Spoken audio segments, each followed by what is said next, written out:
Anak ini, saat lahir sudah menjadi miliarder. Tidur di keranjang yang terbuat dari emas. Jika tidak menggantung uang, maka juga berlian. Bahkan botol susu pun terbuat dari emas. Anak laki-laki ini memiliki pembantu rumah tangga. Setiap hari 10 pelayan untuk melayaninya, sangat sibuk. Bahkan presiden harus datang ke rumahnya untuk meminjam uang. Anda lihat, tidak apa-apa menjadi kaya. Keluarganya juga sangat harmonis. Ayahnya sangat sibuk. Tapi tidak lupa bermain dengan putranya, olahraga yang paling dia sukai. Maka, sang ayah menciptakan taman bermain dalam ruangan. Juga mengundang beberapa atlet terkenal untuk berlatih untuknya. Lengan terentang, kaki terangkat. Letakkan tangannya ke depan dan ke belakang. Coba lakukan lagi. Naik dan turun. Kiri dan kanan. Apakah anak itu tidak memiliki kesedihan? Bukan seperti itu. Contohnya hari ini, Richie pergi ke pedesaan untuk menghadiri upacara pemotongan pita. Ketika berbicara, dia melihat sekelompok anak-anak bermain bisbol di kejauhan. Dalam hatinya sangat senang, tapi ketika dia ingin bergabung, dijaga dan dihentikan oleh kepala pelayan. Richie tahu untuk pertama kalinya, apapun yang dia inginkan bisa terkabul. Tapi dia tidak punya teman. Richie mengundang teman-teman di kelas untuk bermain. Tapi mereka juga anak orang kaya. Ada seorang teman yang mengatakan dia ingin memulai sebuah perusahaan. Teman lain mengatakan dia ingin menjadi manajer umum. Anak-anak ini hanya berpikir untuk menghasilkan uang. Pada dasarnya, mereka tidak memiliki masa kecil. Richie memikirkan lagi anak-anak pedesaan itu. Mereka tidak punya uang, tapi sangat bahagia. Jadi dia mengendarai Rolls Royce. Kembali ke pedesaan lagi. Anda ingin berteman dengan kerumunan bisbol itu? Melihat tampang anak orang kaya, anak-anak ini tidak menyanjung. Sebaliknya, mereka dingin dan mencibir. Tapi ia sangat pandai. Dia memikirkan cara. Mereka dengan cepat tertarik. Perhatian seorang anak di keramaian ini. Lawannya mengatakan mereka ingin melawannya dalam pertandingan bisbol. Bagaimana dengan taruhan $10? Oke, sepertinya taruhannya agak besar. Tapi saya setuju untuk bertaruh $10.000. Bukan 10,000. Hanya $10. Oh, $10. Oke, anak-anak ini awalnya berpikir, bocah kaya manja ini, pasti tidak akan melakukan apa-apa dengan benar. Tapi di luar dugaan Richie bisa memukul berturut-turut. Langsung bikin anak-anak bingung.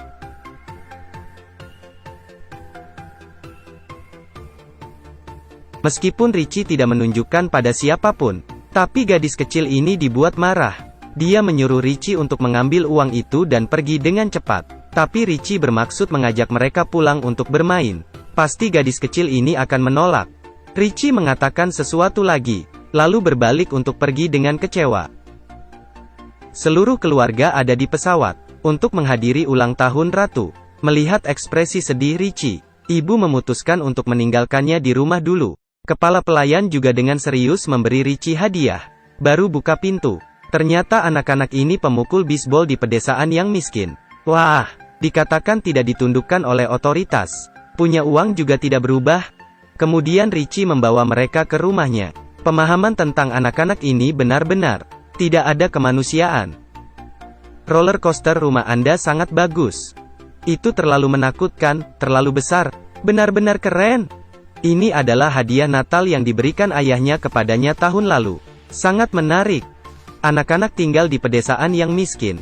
Pertama kalinya mereka mengunjungi kehidupan orang kaya. Dengan segera, lihat kehidupan orang kaya yang mempesona. Atur balapan di lokasi. Balap kano di danau. Buka kamar di rumahnya. Dalamnya, sebuah toko McDonald. Bocah gendut di tangan kirinya memegang kue. Tangan kanan memegang segelas milkshake. Anak laki-laki itu berkata, "Ini adalah hari paling bahagia dalam hidupku." Tapi Richie tertawa. Hanya itu. Kemudian, dia merasa senang. Melihat orang, seperti roller coaster. Ini hanya mainan. Andalkan ini. Bermain permainan seru. Richie sangat sukses. Diterima oleh anak-anak itu. Tapi dirinya sendiri, juga mengalami hari paling bahagia dalam hidupnya. Ternyata, dikatakan jika kamu punya uang, kamu tidak bisa membeli teman. Itu palsu. Tepat pada saat itu, dari tempat kepala pelayan, ia harus menerima kabar buruk lagi. Orang tuanya duduk di pesawat pribadi. Sesuatu terjadi, bahkan GPS di rumah tidak dapat menemukan koordinatnya. Sebenarnya, semua ini adalah rencana yang dibuat-buat. Dan siapa di balik semua ini? Ternyata pamannya. Motifnya tidak harus dipikirkan. Hanya keluarga Richie yang menghilang.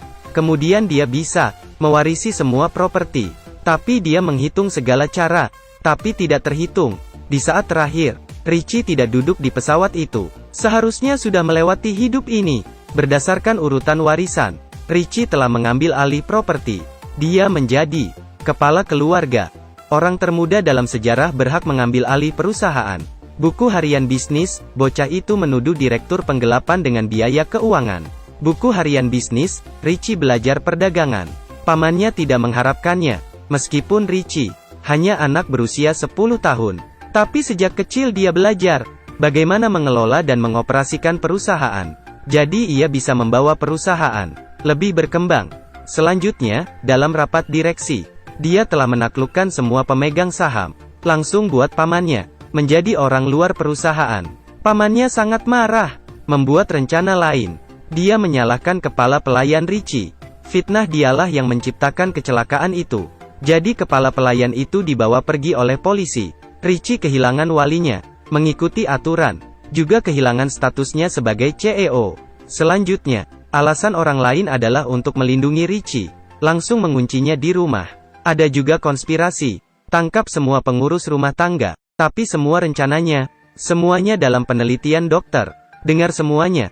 Setelah mempelajari suara pamannya, dokter segera memberi tahu Richie. Misi rahasia kali ini untuk menyelamatkan pengurus rumah tangga. Tapi dia terkunci di pusat penahanan. Tidak mungkin di tengah hari merampok. Untungnya, orang ini adalah seorang penemu. Menemukan hal-hal yang sangat aneh. Kebanyakan korosif putih di toples ini bisa menyelesaikan banyak persoalan. Itu bisa menimbulkan korosi pada ban atau jeruji penjara. Ya benar, dengan cepat kepala pelayan di penjara langsung menerima paket Richie. Dia pikir ini pasta gigi biasa, harus menyikat gigi dengan benar. Hasilnya, kepala pelayan melihat ke belakang. Di bawah kartu dengan kata-kata Latin terlampir. Dia baru mengerti. Pada akhirnya apa ini? Tapi terlambat. Pembunuh itu tiba sesuai jadwal.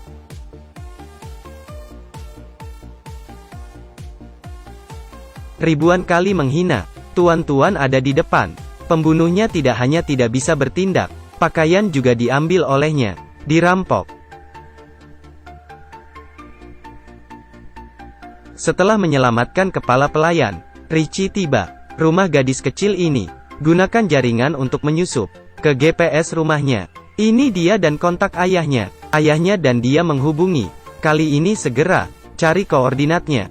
Tapi sesegera mungkin saat terhubung, koneksi jaringan langsung terputus. Tidak ada cara. Richie membawa anak-anak kembali ke rumah untuk kembali berhubungan dengan ayahnya.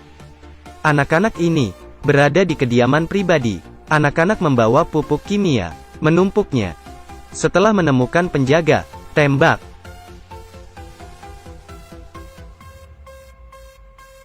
Sesuatu terjadi. Ketika penjaga bermaksud melaporkan ini lagi, karung lain ditembakkan lagi.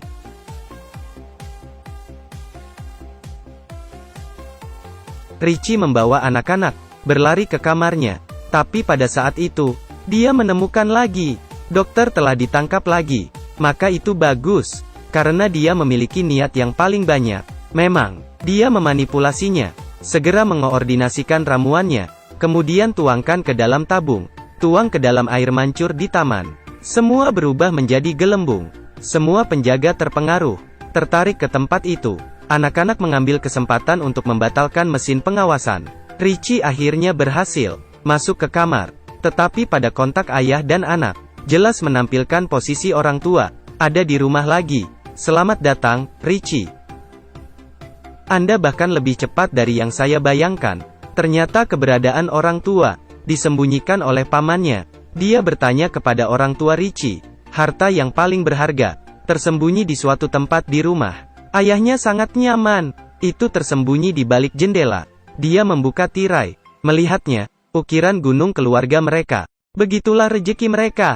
Harta karun bisa lagi mengisi seluruh gunung. Setelah mengetahui lokasi harta karun itu, dia membawa beberapa orang bersamanya. Pergilah ke gua gunung tempat harta karun disembunyikan. Pintu di sini dibuka berdasarkan suara. Nyanyikan lagu ini. Sesame buka pintunya gelombang. Kata Sandi yang benar. Terima kasih, pasangan ini. Beberapa pintu lain juga dibuka. Tapi ketika pamannya berharap untuk masuk, ditemukan di dalamnya semua benda berharga. Sebenarnya hanya barang lama, penuh dengan kenangan keluarga Richie. Pamannya sangat marah, ingin membunuh 2 orang di tempat. Saat itu Richie masuk. Siapa yang mengira? Bahkan anak-anak pun tidak berniat untuk memaafkan. Melepaskan beberapa tembakan ke Richie berturut-turut. Tanpa diduga Richie memakai pakaian anti peluru yang ditemukan oleh dokter. Tidak kehilangan apapun. Kembali ke posisi serangan balik. Ayah, kunci dia di dalam. Anak berhati-hati. Keluarga Richie pergi dari telinga. Melarikan diri. Bersembunyi di mulut patung. Tapi saat itu pamannya berdiri di atas. Menggunakan senjata untuk menargetkan keluarga mereka. Tetapi kemudian, kepala pelayan dari jauh segera. Gunakan laser.